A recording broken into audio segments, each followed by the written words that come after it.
ನರಭಕ್ಷಕ ಹುಲಿಯನ್ನು ತಾವು ಸೆರೆ ಹಿಡಿದು ಮತ್ತೆ ಕಾಡಿಗೆ ಬಿಡ್ತೀರಾ. ಆ ಒಂದು ರೋಚಕ ಅನುಭವನ ನಮ್ಮ ವೀಕ್ಷಕರ ಜೊತೆ ಹಂಚ್ಕೋಬೋದಾ? ಸರ್, 2016ರಲ್ಲಿ ನಾನು ಖಾನಾಪುರದಲ್ಲಿ ACF ಆಗಿ ಕೆಲಸ ಮಾಡ್ತಾಯಿದ್ದೆ. ಆಗ ಈ ಚಿಕ್ಕಮಗಳೂರಿಂದ ತಂದಂತಹ ಒಂದು ಏನು ಈ ನರಭಕ್ಷಕ ಹುಲಿಯನ್ನು ತಂದು ನಮ್ಮ ಖಾನಾಪುರದ ಭೀಮಗಢ ಅಭಯಾರಣ್ಯದಲ್ಲಿ ಎಲ್ಲ ಬಿಡ್ತಾರೆ ಸರ್. ಸೊ ಒಂದು 45 ದಿನದ ಅದು ಈ ಜರ್ನಿ ನನ್ನ ಜೀವನದಲ್ಲಿ ಭಾಳಷ್ಟು ನನಗೆ ಕಲಿಯೋಕ್ಕೆ ಅವಕಾಶ ಕೊಡ್ತು. ನನ್ನನ್ನು ನಾನು ಉತ್ತಮ ಅಧಿಕಾರಿಯಾಗಿ ಈ ಡಿಸಿಷನ್ ತೊಗೊಳಕ್ಕೆ ಮತ್ತು ಒಂದು ಒಳ್ಳೆ ಕೆಲಸ ಮಾಡೋಕ್ಕೆ ಒಂದು ಅವಕಾಶ ಸಿಕ್ತು. ಬಟ್ ಅದರಿಂದ ತುಂಬ ಕಲಿಯೋಕ್ಕೆ ಸಿಕ್ತು. ಯಾವ ಇಶ್ಯೂಸ್ ಇರ್ತವೆ, ಯಾವ ರೀತಿ ನಾವು ಡಿಸಿಷನ್ ತೊಗೋಬೇಕು ಹಾಗೆ ಅಂಥೇಳಿ. ಬಟ್ ಈ ಡಿಸಿಷನ್ ತೊಗೊಳೋದ್ರಲ್ಲಿ, ಆ ಕಾರ್ಯರೂಪ ಪಡೆ ಮಾಡೋದ್ರಲ್ಲಿ ಆಗಿನ ಈ DCF ಆದಂಥ ಅಂಬಾಡಿ ಮಾಧವ್ ಅವರು ಇದ್ದರು. ಆಗಿನ ನನ್ನ ಈ CCF ಆದಂಥ ಶ್ರೀ ವಿಜಯ್ ಮೋಹನ್ ಸಾಹೇಬರು ಇದ್ದರು. ಆಮೇಲೆ ನಮ್ಮ ಈ PCCF ಆದಂಥ ಶ್ರೀ ವಿನಯ್ ಲೋತ್ರ ಸಾಹೇಬರಿದ್ದರು. ಆಮೇಲೆ ಈ ಚೀಫ್ ಸೆಕ್ರೆಟರಿ ಸಾಹೇಬರು ಕೌಶಿಕ್ ಮುಖರ್ಜಿ ಅವರೆಲ್ಲರೂ ಒಂದು ತಂಡವಾಗಿ ಇದನ್ನು ಯಾವ ರೀತಿ ಬಗೆಹರಿಸಬೇಕು ಅನ್ನೋದನ್ನು ನನಗೆಲ್ಲ ಕಲಿಸ್ಕೊಟ್ರು. ಸೊ ನನ್ನ ಜೀವನದಲ್ಲಿ ಅದೊಂದು ಒಳ್ಳೆಯ ಅನುಭವ ಸರ್. ಹಾಗೆ ನಮ್ಮ ಅರಣ್ಯ ಅಧಿಕಾರಿಗಳಿಗೆ ಮತ್ತೊಂದು ಚಾಲೆಂಜಿಂಗ್ ಜಾಬ್ ಏನಪ್ಪ ಅಂತ ಹೇಳಿದ್ರೆ ಈ ಅರಣ್ಯ ಕಳ್ಳ ಸಾಗಣೆಯನ್ನು ತಡೆಗಟ್ಟೋದು.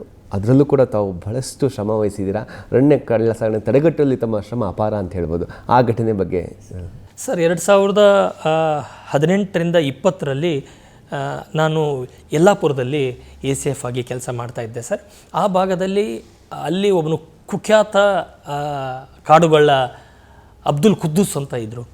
ಅವರನ್ನ ಕಳೆದ 10-8 ವರ್ಷದಲ್ಲಿ ಯಾರೂ ಅವನ್ನ ಹಿಡಿದಿರಲಿಲ್ಲ. ಅವನ ಬಗ್ಗೆ ಡಾಕ್ಯುಮೆಂಟು ಸಿಗ್ತಿರಲಿಲ್ಲ. ಅಷ್ಟು ಒಂದು ಚಾಣಾಕ್ಷ ಕಾಡುಗಳ್ಳ ಅವನ್ನ ನಮ್ಮ ಯತೀಶ್ ಸಾಹೇಬರಿದ್ದರು. ಆಮೇಲೆ ನನ್ನ ಕೆಳಗೆ ಕೆಲಸ ಮಾಡ್ತಿದ್ದಂಥ ಈ ಮಹೇಶ್ ಅಂತ RF ಇದ್ದರು. ಆಮೇಲೆ ಕಲ್ಲಪ್ಪ ಈ ಬರದೂರು ಅಂತ ಇದ್ದರು. ಅವರೆಲ್ಲ ನಾವೆಲ್ಲ ಒಂದಿಗೆ ತಂಡ ಮಾಡಿಕೊಂಡು ನಮ್ಮ ಇನ್ನೊಬ್ಬರು ಹಮಾಣಿ ಅಂಥೇಳಿ ಒಬ್ಬರು ಫಾರೆಸ್ಟ್ರ್ ಇದ್ದರು. ಅವ್ರ ಜೊತೆಗೆ ಸೇರಿ ಈ CDR ಮತ್ತು SDR ಟೆಕ್ನಾಲಜಿ ಅಂದರೆ ಕಾಲ್ ಡೀಟೇಲ್ಸು ಮತ್ತು ಸಬ್ಸ್ಕ್ರೈಬರ್ ಈ ಡೀಟೇಲ್ ಈ ರೆಕಾರ್ಡ್ಸ್ ಎಲ್ಲ ತರಿಸ್ಕೊಂಡು ಈ ಮೊಟ್ಟ ಮೊದಲಿಗೆ ಬಾರಿ ಅವನ್ನ ನಾವು ಈ ಬಂಧಿಸುವಲ್ಲಿ ಯಶಸ್ವಿ ಆಗ್ತೀವಿ ಸರ್. ನಾನು ಮಾಡಿದಂತಹ 3 ವರ್ಷ ಯಲ್ಲಾಪುರದಲ್ಲಿ ಸನ್ಮಾನ್ಯ ಯತೀಶ್ ಸಾಹೇಬರು ಮತ್ತು ಮಹೇಶು ಮತ್ತು ನಮ್ಮ ತಂಡ, ಈ ಮಂಚಿಕೇರಿಯ ಎಲ್ಲ ತಂಡ ಸೇರಿ ನಾವು ಆಲ್ಮೋಸ್ಟ್ 0 ಫೈರ್ ಮತ್ತು ಯಾವುದು ನಮ್ಮ ಸಬ್ ಡಿವಿಷನಲ್ಲಿ ಒಂದು ಅಫೆನ್ಸ್ ಆಗಲಿಲ್ದಂಗೆ ನಾವೆಲ್ಲ ಇದನ್ನು ಅರಣ್ಯವನ್ನು ಎಲ್ಲ ಕಾಪಾಡ್ಕೊಂಡ್ವಿ ಸರ್.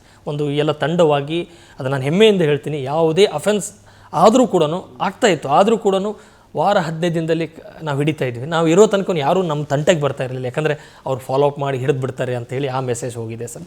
ಇದು ನನ್ನ ಜೀವನದಲ್ಲಿ ಅದೊಂದು ಒಳ್ಳೆಯ ಎಕ್ಸ್ಪೀರಿಯನ್ಸ್.